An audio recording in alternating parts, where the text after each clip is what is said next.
रायपुर छत्तीसगढ़ का एडमिनिस्ट्रेशन, सरकार और कलेक्टर पूरा निगम अमला चोर, हत्या, लूट, डकैतों का सहयोगी है।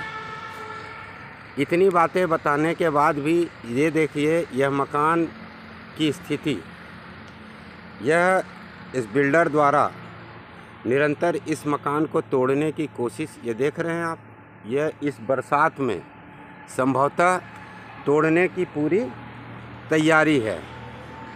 रायपुर के कलेक्टर से को मिलने का समय नहीं है और यह पूरा, ये देख रहे हैं, यह पूरे सरकारी आबादी भूमि पर बन रहा यह मॉल है। रायपुर का कलेक्टर, निगम, राजस्व और यहाँ के जो मंत्री हैं, इसमें संभवतः यहाँ के मंत्री का भी योगदान है।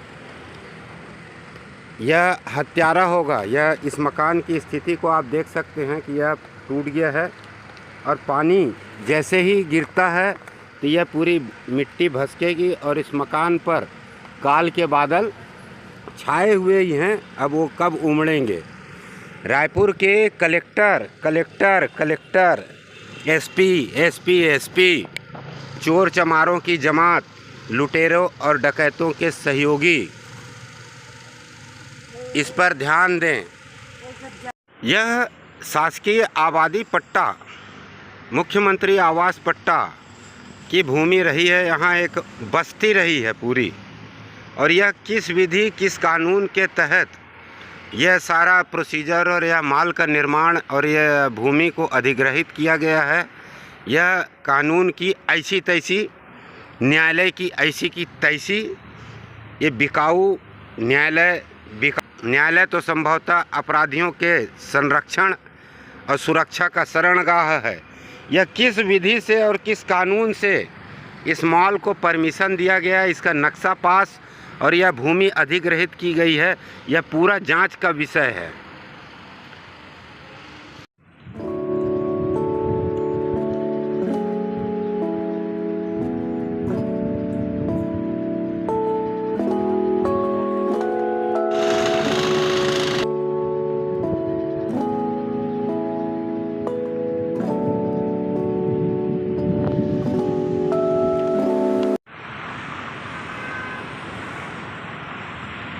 आपने अपने भाई के मौत की जांच के लिए गृह मंत्री जी से मांग की थी, क्या आश्वासन मिला? क्या आप आज आई तो आपको क्या यहाँ से जानकारी हुई या आश्वासन मिला है?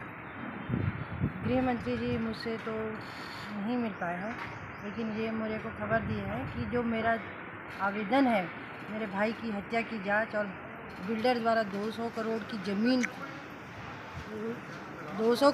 ज़मीन है, तो शासकीय ज़मीन, उस पर कब्जा करके जो माल बनाया जा रहा है उसके संबंध में, तो ये जो आवेदन है मेरा डीजी के पास भेज दिया गया है। डीजी पूर्व सरकार के द्वारा डीजी के माध्यम से ही ये सब मेरे भाई की हत्या और ये कब्जा करके माल को बनाया जा रहा है और लीपापोती किया गया है। तो मैं यही बात आज माननीय गृह मंत्री विजय शर्मा को कहने के लिए आई थी, मगर वो ये कहलवा दिए हैं कि आपकी जांच की जाएगी। डीजी साहब इसमें मेरे भाई की हत्या में ऐसा कोई नहीं पाया ऐसा करके, क्योंकि वो डायरी जो है पूरे सरकार के द्वारा किया गया है, उसमें कैसे जो लीपापोती किया गया तो कुछ भी पाएगा नहीं। इसलिए मैं सीबीआई से ही अपने भाई की हत्या और शासकीय भूमि आबादी पट्टे पे बनाया जा रहा है माल की जो है जांच करवाना चाहती हूँ। आपको विश्वास है मैडम कि आपके भाई के हत्या की जांच, जो पूर्व सरकार में आपका कहना है पूरा सरकारी तंत्र और प्रशासन से प्रभावित था, अभी आपको न्याय मिलेगा? लेकिन सीबीआई जांच से ही इसका संभव हो पाएगा, क्योंकि सारा कुछ लिपापोती किया जा चुका है इसमें। तो सबूतों को छेड़खानी कर दिया गया है।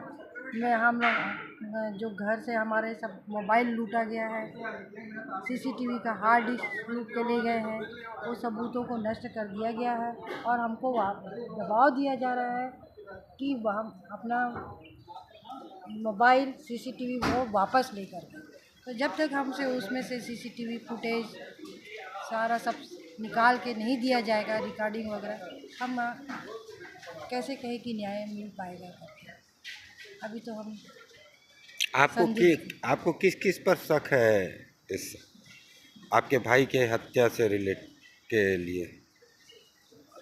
मेरे भाई की हत्या जो है वो बन रहा है, उसमें बिल्डर की संलिप्तता है।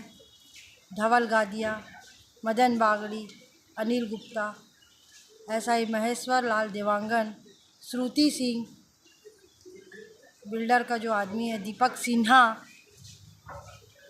ईश्वर चंद्राकर, इन सब के ऊपर है। मुझे पूछताछ की जाए कड़ी तो। अभी आपको क्या आश्वासन मिला, क्या कहलवाया माननीय मंत्री जी ने आपके लिए?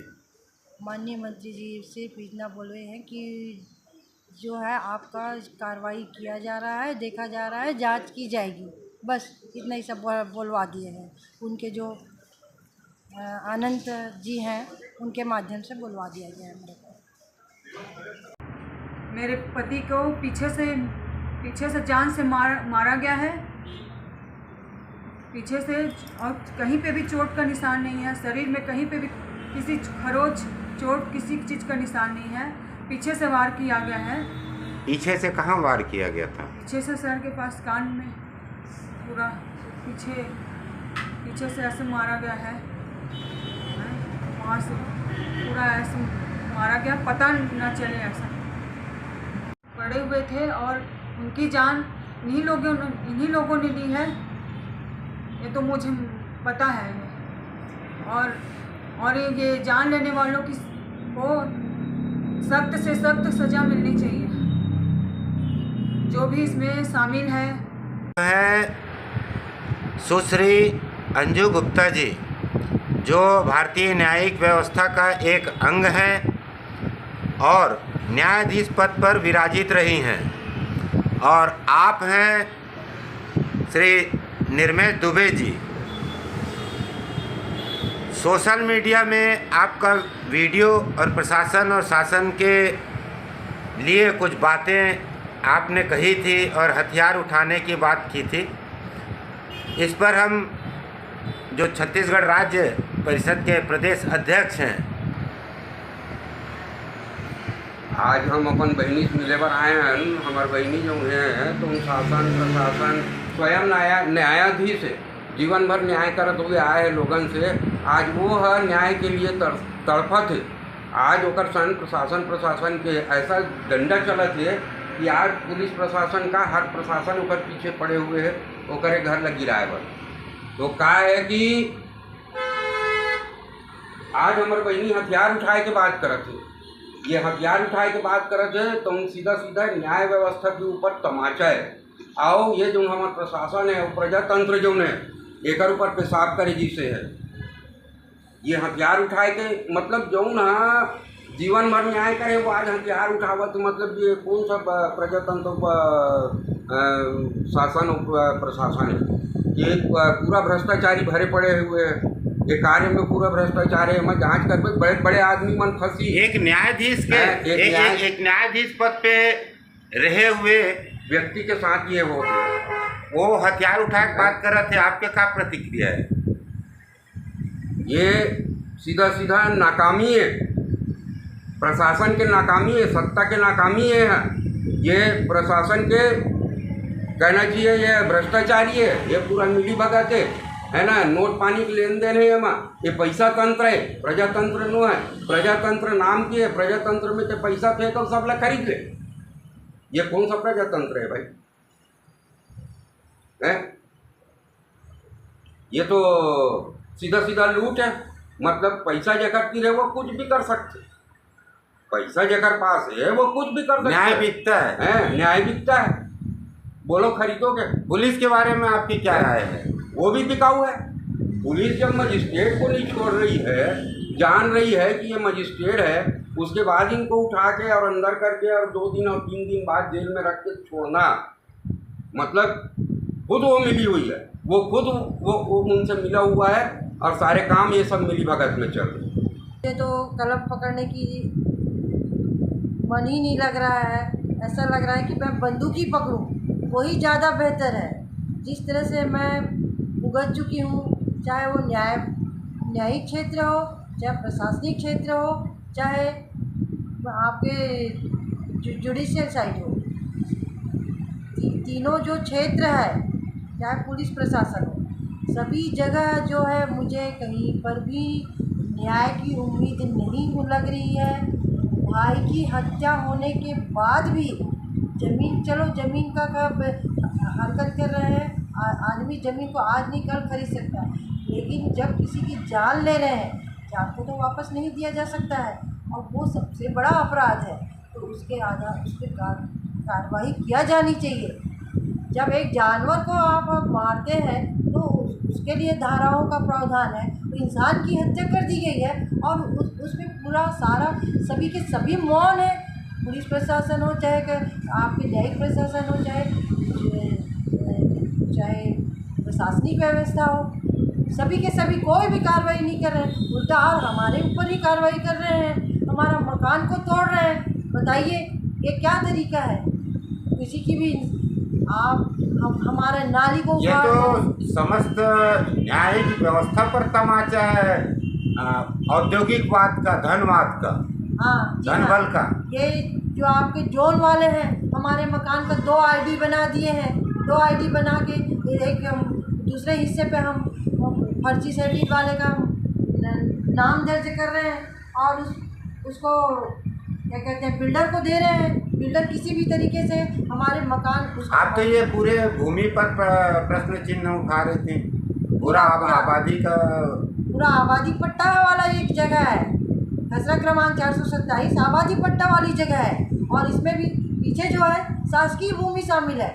उसमें मेरे भाई ने आपत्ति किया था कि ये शासकीय भूमि है। वो तो पाइप दिख रहा है तालाब के पीछे में, जो पानी निकासी के लिए जो जगह छोड़ा जाता है और जो जगह बनाया जाता है जहाँ से पानी आती भी है और पानी निकलती भी है तालाब में, उसको पैठू कहते थे। मेरे को तो ये पैठू ही लग रहा है, करबला का पैठू है। ये जो कब्जा आपका दिख रहा है, जिसको आप सरकारी जमीन बता रहे हैं, ये तो पैठू है। जी हाँ सर, है ना? हाँ। तो ये पैठू को फिर ये कैसे नामांतरण किए और कैसे इसका भू परिवर्तन हुआ और इसमें कितने लोग, ये तो बहुत बड़ा प्रश्न है। इसमें पूरे सारे तंत्र शामिल है इसमें, सभी तंत्र शामिल है इसमें। नहीं तो बिना शामिल के तो ये हो ही नहीं सकता है। ये जो है ना शासकीय भूमि, उसमें आबादी पट्टा की भूमि थी। इसमें तो करोड़ों अरबों रुपए खर्च हुए होंगे इस कार्य में, क्योंकि पैठू को भाई पैठू था, पैठू में लोग बस गए, बसने के बाद उनको पट्टा मिला, आबादी पट्टा मिला या रहने के लिए जो भी पट्टा दिया गया। अब वो तो सरकारी ज़मीन है, उस ज़मीन को तो कोई बेच ही नहीं सकता है। फिर उस ज़मीन को कैसे बेचा गया, बहुत बड़ा प्रश्न है ना।